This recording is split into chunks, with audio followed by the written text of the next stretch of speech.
Now, by far, one of the most common questions I get is if I was starting from complete scratch as a beginner, but with the skills and the knowledge that I have now, what would I do to make 10K per month online as quick as possible? First of all, you need to have the basic fundamentals of business down pat. You need to have a good niche. You need to be solving a painful problem for that niche. You need to have a good solution. All these sorts of things, and if you don't already have those things down pat, there's a video on screen now. Go watch that first before you watch this, because this won't be of that much genuine value to you until you have those fundamentals down pat. But in this video, I'm going to give you tons of practical tips as well as some actionable steps that you can take to massively start making progress in business and sign a hell of a lot of clients. Let's actually get into it. Now, by far the thing that I wish I knew the most in business was cold calling. And I wish I knew primarily how useful it was, because for me, in my first 2 years of business, I didn't cold call at all. I told myself all these things like, I don't want to cold call. I'm not a cold calling person. Cold calling, it's too anxiety inducing. I made all these excuses, and for like 2 years, literally, I put it off. And I massively regret that, because one of the really common trends that I notice with entrepreneurs in this space is they're really capable and really good at cold calling. And I'm going to tell you a few reasons why you need to start doing something to do with cold calling. First of all, it's really accessible when it comes to actually being able to reach people, because everyone has their phone on them basically all the time in this day and age. And regardless of what niche you're in, regardless of what industry you're targeting, you'll definitely be able to reach the people that you're trying to sell via a cold call, because everyone has a phone on them. So it's important to keep that in mind, because it actually works, and it works really well from a results perspective. So keep that in mind. The second reason though is it builds skills at a remarkable rate, really. If you're going to be successful in digital entrepreneurship, sales is a skill that at the very, very least, you need to have a good grasp of. And I get where a lot of people are coming from, because a lot of people are more technical in their skill set. Sales and human interaction doesn't really come naturally to those sorts of people. And I completely empathize with that. I'm like that myself. But at the end of the day, you need to realize that if you're going to be successful in this space, you need to be adapting and basically taking on some of these sales related, some of these personable related skill sets. Now, cold calling does this for a couple reasons. First of all, one of the most, telling reasons why people don't do cold calls is for a couple reasons. Number one, there's anxiety. People tell themselves all sorts of stories. Oh, what if they yell at me? What if they critique my business? What if, it damages my business reputation? They make all sorts of really poor excuses, and that's ultimately why they don't do it. Now, it's really important to understand that a lot of those same anxieties, what if they yell at me? What if they give me negative feedback in some different shape or form? They're anxieties that continue throughout all of business. If you're on a meeting with a client and maybe your results haven't been great one month, you're going to have those same sorts of anxieties, and it's really going to hold you back in business. And that's why I would highly recommend, one of the reasons at least, everyone implement cold calls in some shape or form, whether it be the solution that they're giving to their clients, whether it be the way they're getting clients, because it will help you basically dismantle and get rid of a lot of these anxieties that hold back new digital entrepreneurs. The second reason why it's so good at building skills and the actual thing that it implements is every single human being, I don't care what anyone says, has an inbuilt fear of rejection. And it's a completely natural thing to fear, and I empathize with everyone that fears it. But at the end of the day, a fear like rejection holds you back in business in every way, shape, or form. If you're afraid of rejection, you're not going to put yourself out there. As such, you're not going to put your business out there, and you're just not going to win at the same rate as someone that does do these things. And look, a fear of rejection, personally, something that I really struggle with cold calls, something I still struggle with cold calls, but it's why even till this day, when I'm making way past 10K per month, I still make cold calls, because it is not just a really effective business strategy to grow your business, but it's so good from a perspective of being able to rid yourself of these essentially imperfections in a business or a professional sense that really hold you back in business. And the final reason why I really like cold calls is basically because of instant gratification. Now, one of the reasons that people really struggle in business, at least in the early days, is that so many people, especially when they're new to this space, are conditioned to expect instant gratification in almost every aspect of their life. And The nice thing about cold calls, unlike almost every other aspect of business, is it's essentially instant gratification. It's instant feedback. When you send out a cold email or a cold direct message, whatever it might be, these written forms of outreach, you don't know whether or not it's going to be successful until, multiple follow-ups later, multiple days later. Whereas with cold calls, you know instantly whether or not you've made a sale or not. And from that perspective, when you're starting out or when you're still in the process of building up your skill set, cold calling can be so useful because it gives you that instant gratification, that instant dopamine hit off when you do well, but equally when you don't do well, when you bomb on a call, whatever it might be, it gives you that instant feedback loop of, okay, I've just had a negative experience.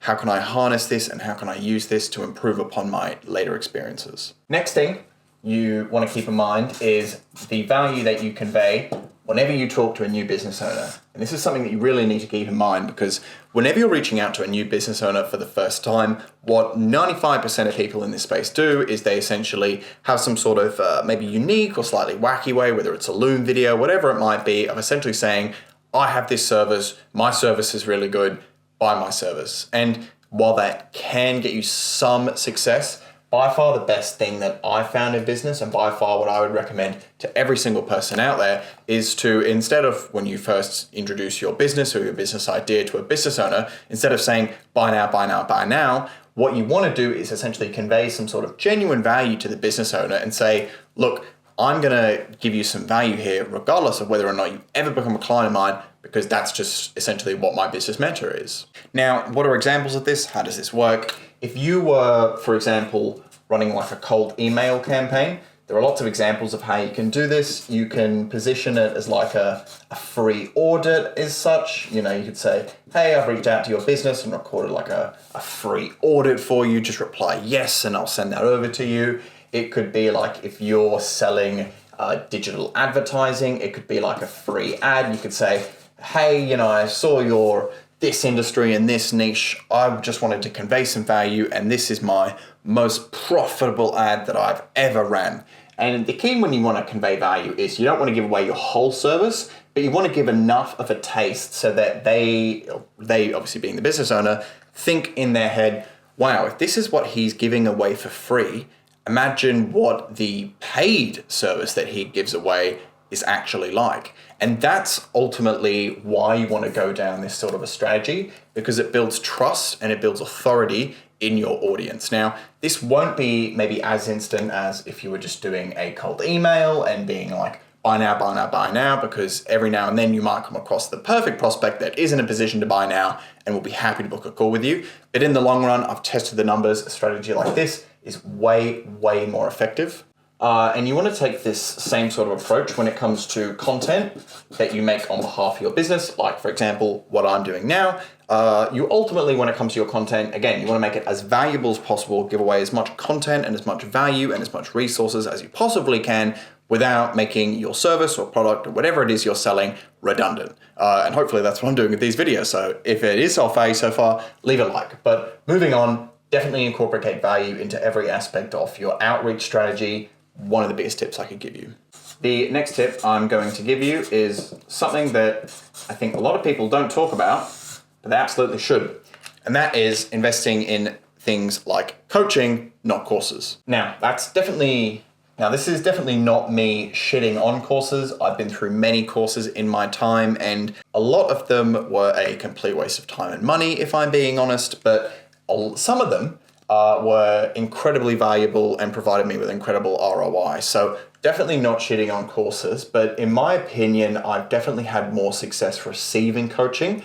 And I'm going to give you a few reasons as to why that is and why I think it's generally just the most optimal way of basically succeeding in business. So first of all, what is the main difference between coaching and a course? Because both are in some respects very similar. If you buy a course, you're buying essentially the information that is wrapped up inside that course. Likewise, if you hire someone to coach you on something, you ultimately want them to be providing you with valuable information, right? That's the whole point of you paying them. So there's still an information exchange going on regardless of which service you go for, but there's a few distinct differences. First of all, if you're buying a course from some big online guru for $997 or whatever it is, you need to understand that all the strategies wrapped up in that course are now being used by thousands, maybe even tens of thousands of other people, many of which are probably, competing for a similar industry or a similar niche as you, which is a big, big problem, because if you're essentially doing what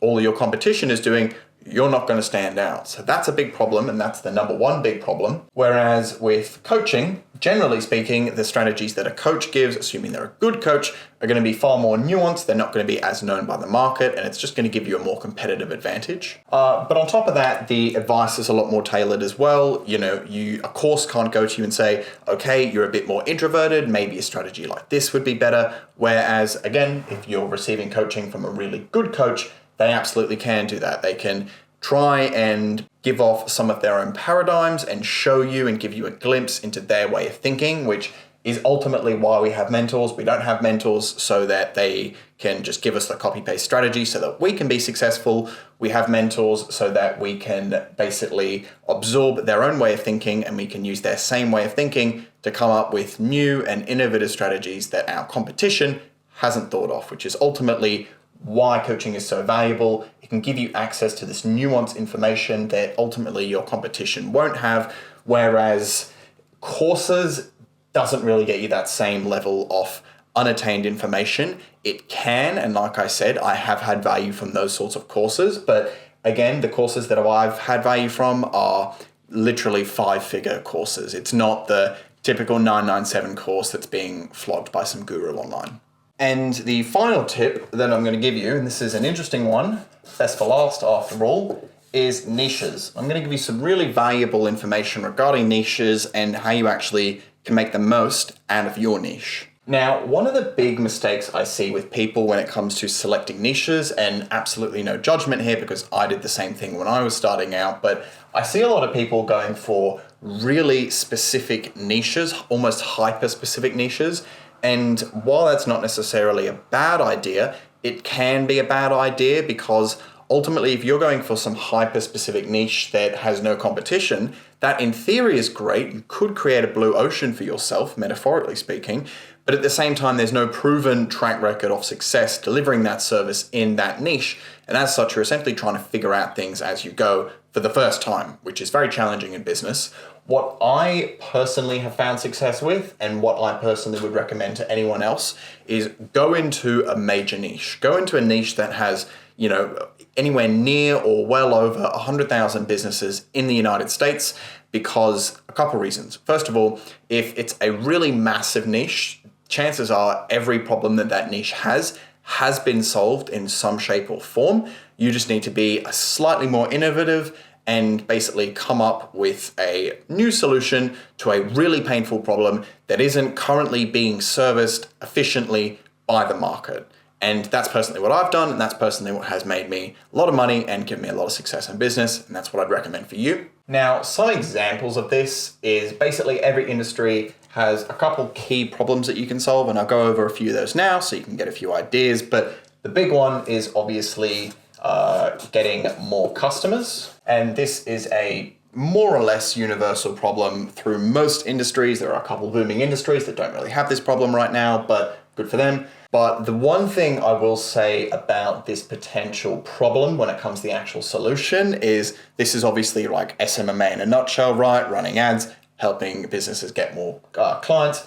I have noticed, especially over the past 3 years, this potential solution and this potential strategy is so saturated, so much to the point where I used to be doing that same sort of thing, and I'd cold call a business and I'd be like, hey, I'm here to sell you something.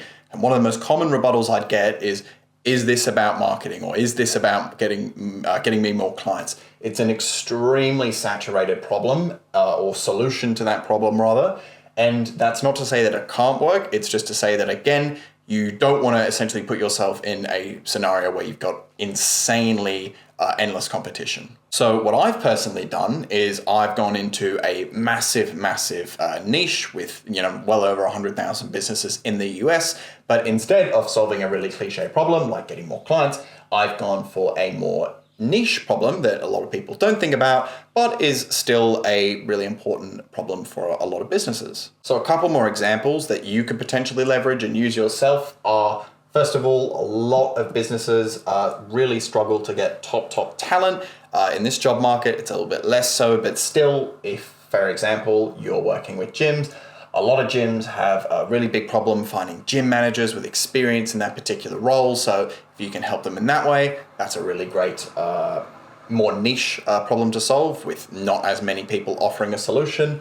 Another one is scaling. Again, let's stick with gyms. It could be gyms that have a really successful location, but if they're only a single gym, branching out, it can be very difficult. You could help gyms potentially open up a new location and charge, 20, 30, 40 grand, whatever it might be, in order to do that. Another potential problem is retention. Again, use the same example. Gyms are notorious for churning over clients at a very fast rate. If you can cut that rate in half, the savings or rather the extra revenue that would generate the client eventually becomes exponential if you do it good enough and for long enough, right? So that's a very interesting one. Again, business operations, just streamlining that. If, again, same example, if a maybe small business has 2 or 3 gyms, it can be really difficult to manage everything between the gyms. If you were able to streamline that sort of essentially business operations through some sort of a software or AI, whatever it might be, you could charge a fee for that, and a lot of businesses would pay you a lot of money for that. So